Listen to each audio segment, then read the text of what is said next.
Thank you very much, Dennis. I think you can all hear me okay. So I'm going to talk about, what's the title of my presentation? Vision to Value. So I'm going to carry on. So the things I'm going to talk about today, I'm actually going to look to tell a couple of stories that are quite relevant. Well, it's stories about me and my aspirations as a data scientist and sort of scaling that up to what it means for our wider professions. Going to talk about where we are in the Gen AI hype cycle, which has already been mentioned, but maybe a slightly different slant on it, maybe. And then I'm not, that's, so these slides, those third and fourth weren't actually what I'm talking about, but I'm just going to carry on talking. So my slides have been updated, so I'm going to carry on anyway. So, but what I'm going to talk about to start with, in my free time, I paint and I write sometimes and explore my creativity in different ways. And I seem to go through phases. Because at the moment, the past few months, I've been going through this phase of exploring AI. I mean, I explore AI in my job all the time, and I use it, and I obviously, my teams and I help our clients to use it effectively and to get value from it. But I've been reading, and I've been thinking, and I've been exploring and getting really excited. But I wanted to talk about this book I've just recently reread. It was published in 2015. By an esteemed academic called Pedro Domingos. And in the book, he wrote about what his explorations into AI had been, machine learning and AI, the master algorithm. And his career had been devoted to seeking to discover the master algorithm, which he saw as a combination of the 5 tribes, as he called it, of machine learning. The symbolists, the Bayesians, the connectionists, the analyzers, and the evolutionaries. Now, I'm not going to get too techie about data science, but the symbolists are kind of decision trees and random forests. Bayesians are Bayesians. They combine experience and data to come up with new probability distributions. Connectionists, now that is where Gen AI sits. It's neural networks and similar technologies that are being used today, has exploded AI today, as we're seeing. And then the analogizers, things like support vector machines, patterns and clustering algorithms that get used commonly in retail and other areas for customer personalization and things. And the evolutionaries, genetic algorithms. These are used widely in pharma and genetics right now to sort of map the genome and other things. So the reason I'm talking about this now is just to show the richness there is in machine learning, and that we're seeing an industry across industry being transformed by one form of AI, generative AI, and at UST with our clients, we're exploring and using additional methods of machine learning and AI to get value. So I suppose, I'm not underplaying the promise and the benefit, the value that Gen AI is bringing. AI itself is a bigger beast than generative AI, and I just want to make that point really. So. And again, so recently I've been exploring. I'm always exploring, but just in October, when the sort of latest editions of the generative AI models were released, performing reasoning, chain of thought, and things, my brain started to explode with the possibilities of what we could do. And this is a quote from Pedro Domingos' book, the one I did, The Master Algorithm. The future belongs to those who understand at a very deep level how to combine their unique expertise, what algorithms do best. I kind of do agree with that to a point. But when we're talking about this today, of course, and the human interaction with AI is a key part of it. I just wanted to tell a story. This has got a data science perspective, but just what's blown my mind recently with how I've been exploring how I can use generative AI to speed up my work, to progress my research. So that book in the left-hand corner is a book called Probability Theory that was written published in the 90s by another esteemed academic called Professor Janes, E.T. Janes. It's all about probability theory and Bayes' theorem. And And in the book, he defined a Bayesian robot that made these decisions. And at the time, I first read it about 10 years ago. And at the time when I read it, I wanted to code that algorithm. I wanted to build that robot. And I started to think about it and sort of think about how I could do it and how I could build it. I didn't do it. I sort of started it. I had a small baby at the time, so I was otherwise distracted as well. Life gets in the way sometimes from building algorithms. But the key thing here, I started to reread this book recently. And then, just sort of not so long ago, I was like, right, because I found a PDF of the book online. It's an 800-page book, thick book, lots of formulae and stuff. So I was like, right, I'm going to plug it into. I plugged it into ChatGPT, and I used O1, which is their most advanced reasoning model. And I said, read this book for me and code me the robot, code me Jane's robot. And it did, and build me an app that codes me the robot. What the robot does is make advanced decisions for the user, and it did it. So I got this code stream back that I could then make into an app. It didn't work first time, and it often doesn't with Gen AI. You've got to tweak things a bit to get it to work. But within, very quickly I got it to work. And importantly, I didn't. That saving was huge for me. It would have taken me weeks to code that robot. And then I wanted to integrate it with a large language model within my app. And so I downloaded a small version of DeepSeek and got it running on my laptop. DeepSeek is one of the large language models that hit the press in January. Different versions of it. I've got the smallest one and started to use it within my app, and asked ChatGPT to integrate that connection to DeepSeek within my app through the code, and it did it. And then, when I got it to work, I needed to tweak it a bit. And then I wanted to modify it further, and I wanted to add some more advanced decision-making processes into it. And instead of starting from scratch and saying ChatGPT code, changing the prompt a bit and so what should I do? I'll just feed my Python script into ChatGPT and ask it to add that functionality on. And it did it, and it worked straight away. And the thing is, I tweaked my code a bit, so to structure it a bit differently, and it understood it and built the code base accordingly. And this process took me a couple of days, all told, and that has blown my mind, if I'm honest, because this is Bayes theory. I'm a Bayesian, so I can sort of talk about it and think about it for a long time.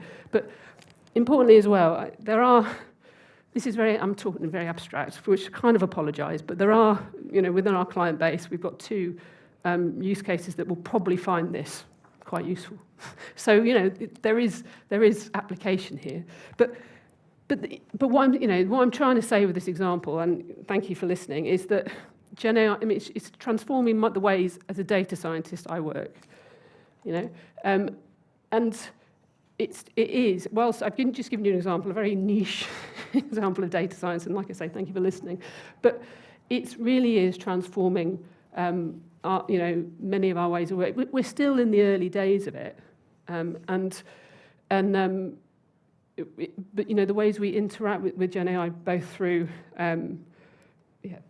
using ChatGPT and other interfaces in our day jobs, and then as we've been talking about the ways in which agents are being further developed and built, and we'll be interacting with agents.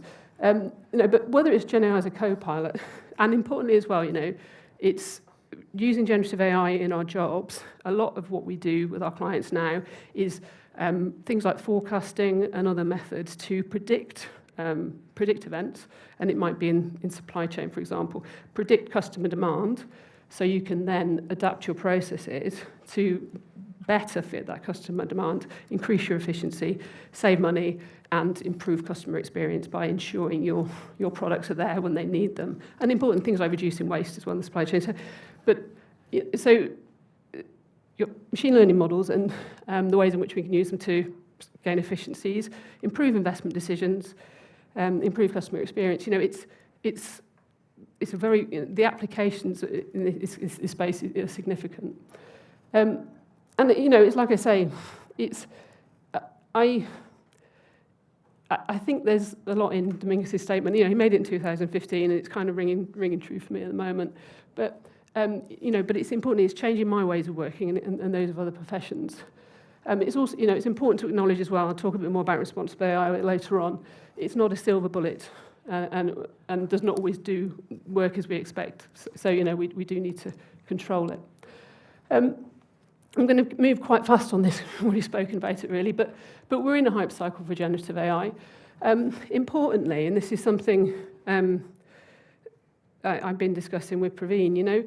We're probably with Gen AI, we're probably around the trough, coming into the trough of disillusionment, and that is something. That's when really, to a degree, the hard work begins, and we sort of really work very hard to seek to gain value and reach the plateau of productivity, and that disillusionment is going to be challenging. Someone like me, because the value that AI can bring across industries is significant. I do believe that, and we have got an evidence base for that. But that trough of disillusionment is going to impact. It's going to, in terms of the fact that. I'll just take a step back. I'm quite an old data scientist. I've been around for quite a while, and I can remember the previous, the hype cycle we had about 10 years ago for data science and AI. We're going through another cycle, and we'll come out the other side and we'll see huge amounts of benefit, but it's important to recognise where we are in the cycle. Okay, so I'm just to talk about the economic potential for generative AI. This is a slide I put together last year. The opportunity for value with generative AI is significant. These are estimates, and we put together a model last year whereby we could plug in, and to get an estimate of the potential value for one of our enterprise clients, we could plug in their annual revenue and their sector, and get a breakdown by for their sector, the top and lower estimates of the value they could bring with generative AI. So, in this example here, we've got a company in the electric sector, 3.8 billion annual revenue, lower estimates of savings they can make in 5 years, $50 million, and higher estimates around just under around 87, which is significant. And these are estimates, but the value is there to be gained, and it's important to when you see these to the opportunities there. And so when we work with our clients to gain to gain efficiencies, to gain values, to build new products using machine learning and AI, we kind of what really seek to identify the business value they're seeking to bring. Across enterprises right now, there's scope for significant cost reduction, and also quality improvement, importantly, customer experience improvement I mentioned, and also we're seeing an appetite for, particularly when enterprises mature a bit more within the AI space, to actually leverage their data for new products and services that they could potentially create new markets for. We're doing a reasonable amount of that now, and that's a growing area for us, I see. So, but as we've been talking about earlier, the challenge is we're in a space whereby the chief executive wants everyone to wants to use AI and get value from it, but at the same time, the actual ability to get funding for it can be quite challenging. So we really work to attain the virtuous circle for achieving value with AI with our clients. And I'm not going to talk too much about this slide, but hopefully you get my point here. You've got an AI technology that you can see improves processes, gains efficiency, productivity, potentially gives you monetization opportunities. Important, to actually practically, and this is what practically, identify the savings you're going to make and measure them in pounds or dollars, whatever currency you're working in. And that in itself can be a challenge at times, because sometimes you just need to unpeel things. And if you're implementing generative AI to save time in a procurement process, then what time of your procurement colleagues are you saving, and what's the cost of that? And so that's just an example, but actually measuring that value, and in the supply chain, it could be wastage, reducing waste and what value that is. It could be time saved or the lorry transport, for example, a reduction in the oversupply of drivers because you've predicted better what the demand for drivers are going to be, for lorry drivers are going to be. That's a real use case for us at the moment with one of our clients. But measure the value in pounds. You're going to get increased savings and revenue gains, and that gives you the justification to take your proof of concept from proof of concept through to production, because it does cost to do that, and I'm sure people are aware of that. But importantly as well, it funds the business case for further change, because you can reinvest some of the savings you make or the money you make on the AI you sell to people to build more AI and to integrate AI more into your company. So that process is a key, in particularly in sectors whereby funding is hard to come by. It's a really important part of what we do with our clients. So I'm not going to press on this to go too far, but just to work to identify what those opportunities are, working with your business leads and SMEs to identify them, prioritise them according to the key dimensions, which are things like business value, I've been talking about, complexity, other areas. These slides haven't changed, unfortunately. And then, taking a step-by-step process, the way you develop AI within your and use AI within your organisation. You've got the business problem identified. What feasibility study? Have you got the data you need to do what you want to do? And using and commonly here, we will always advocate it, using things like value stream mapping at this point to really understand what the problem is, to understand where the value is, and how you can both measure it and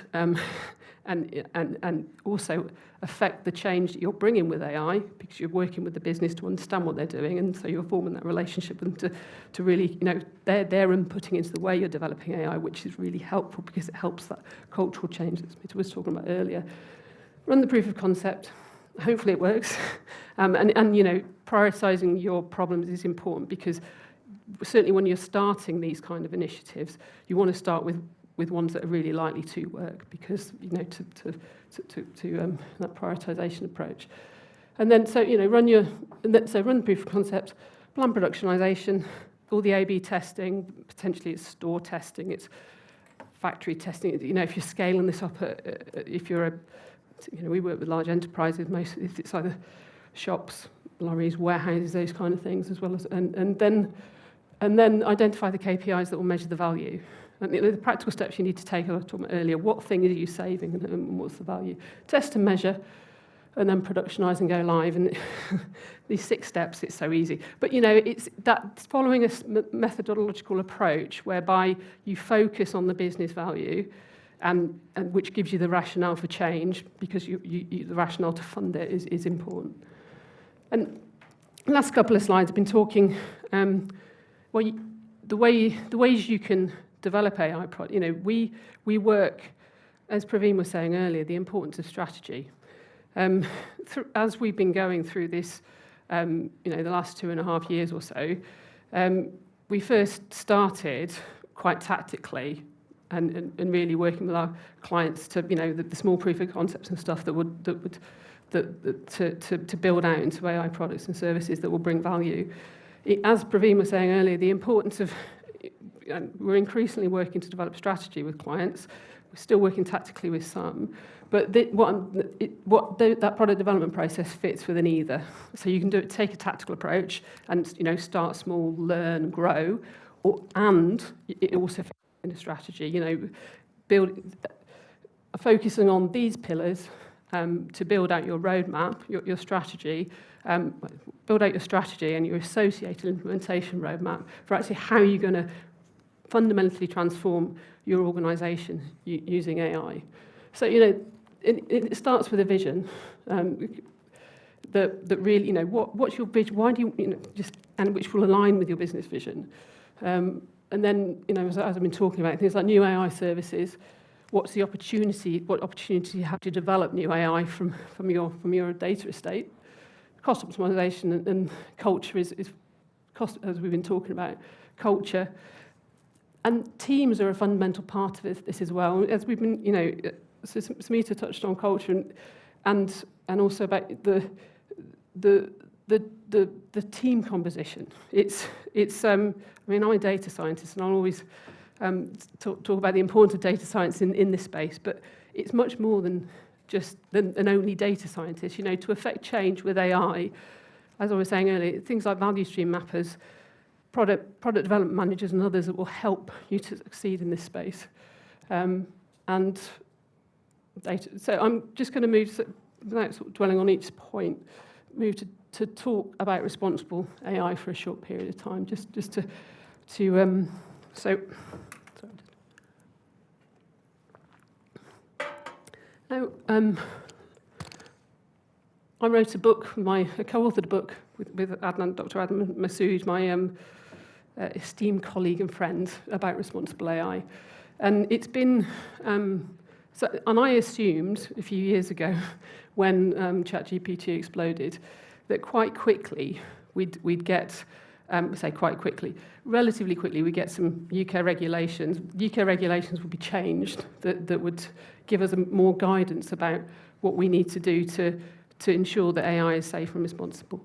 As I've gone through, I'm just sort of upcoming. I had upcoming regulations and then probable regulations, and now really I think that it's possible. We're in terms of regulation for AI in the UK, there's quite a degree of uncertainty about when we're going to get it or if we're going to get it. And the US at the moment is very unlikely that we're going to get it. The reason I'm saying that is because regulations can give us clear guidelines as to how we can govern AI and be responsible with it. At the same time, as Smith was saying, you know, the importance of, with or without regulations, it is important to be responsible AI simply because things can go wrong and you do want to control them. Data can be biased. Typically, it is biased. We live, unfortunately, in a biased society, and data reflects that. So the machine learning models that get built from data can themselves be biased, and they can have racist, sexist traits entirely objectively, but it's a result of the data. We are, in the UK, we are in a financial services, healthcare services, for example, are regulated already for AI to a degree. So there's quite an amount we can learn from them. Other unregulated sectors, retail, for example, regarding how they govern their models right now. Standard explainability techniques and stuff are widely used across industry. And if you're a credit agency, the risk models you use to estimate the risk of a customer defaulting on a loan need to go through the Financial Conduct Authority to prove they're fit for purpose. So we already have regulated industry, and we can learn a lot from how they're doing it.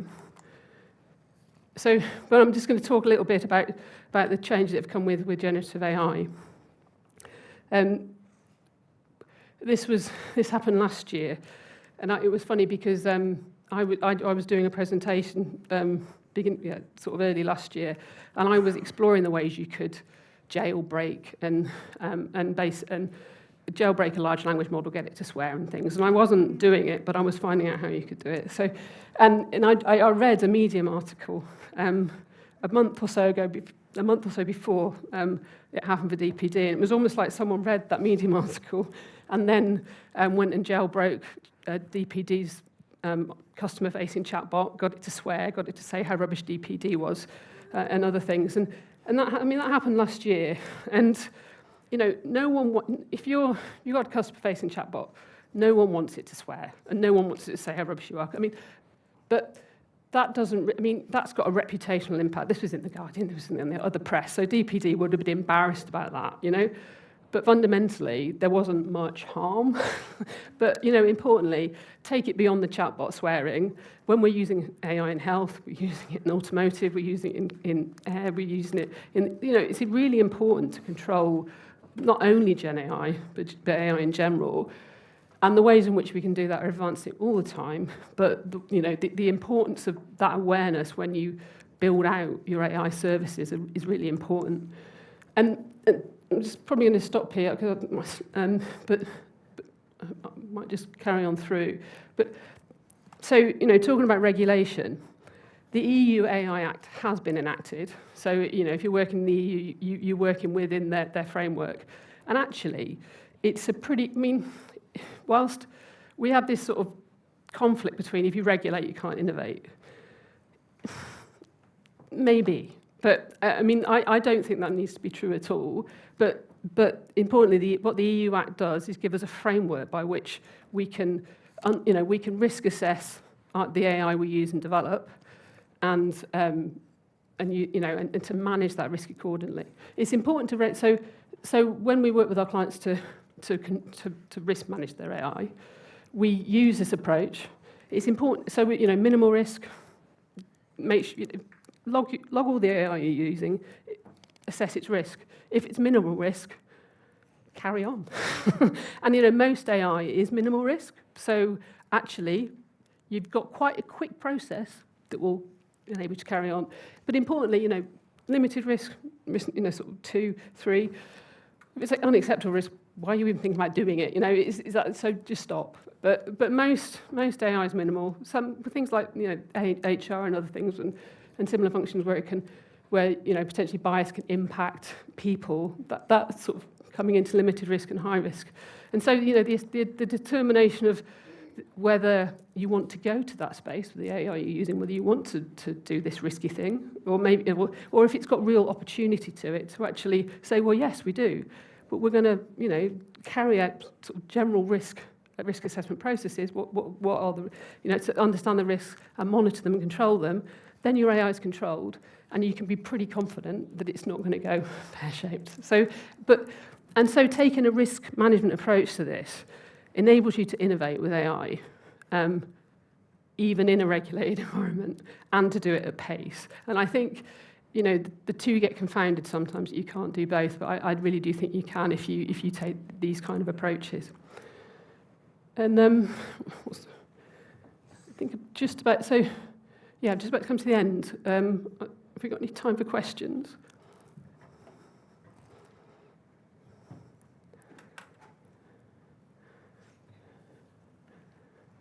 Okay, thanks, Heather. Any questions for Heather? So I kind of agree with you, Heather, about regulation and innovation. Actually, I'm a stern believer that regulation, in some ways, spurs on innovation. Yeah. Versus using regulation as a means to say stop. No, I think it does give clarity about what you can and can't do. We have, through my career, I've worked with business, I've worked in government, and regulation can slow things down if people get so nervous they don't want to do anything, to push outside. So, but taking that risk management approach, and it means that you've got the risk managed, and you can crack on. So right. It's Just one other quick question. I know you had a very simplistic slide. It had 6 steps to it, I believe it was. What do you see that you can share with the organization here about the challenges that companies face going from that initial proof of concept to making it enterprise ready? Because I would believe that there's quite a hill to climb. No, there is for sure. From that to the next. So have you any thoughts on that? So maybe I did move a bit too fast through that one. To productionize what you do, because it's and particularly when you're at the start of your AI journey, you can get a data scientist to build some machine learning models or something similar that will, shows the value, shows the opportunity. To actually take that to scale is takes so you've got you have a machine learning model to get it. You need to treat it like software, and we wouldn't just put enterprise software, a bit of code. We wouldn't just put it live, would we? You use DevOps around it. With machine learning models, there's ML ops. Machine learning ops, and that's a frame. AWS. We work with AWS for example, to productionize client code on their platform. So scaling that is taking, like I say, treating it like software and taking it to the next production level, and that means you've got controls, and you can build in controls, audit and things, explainability, your machine learning models that productionizes what you do, and also it enables you to audit those models. So, the ways and control them, and that's important given, because things like with machine learning models, you get things like model drift. Things change over time, which means actually the models can decay, and you can put those checks and balances to make sure they don't, which if they decay, they don't predict as well, they don't do so the things you want them to, and you actually run the risk of them actually not working at all or doing the wrong thing. So those controls are really important. Thank you very much. Anybody else, any questions? Yes.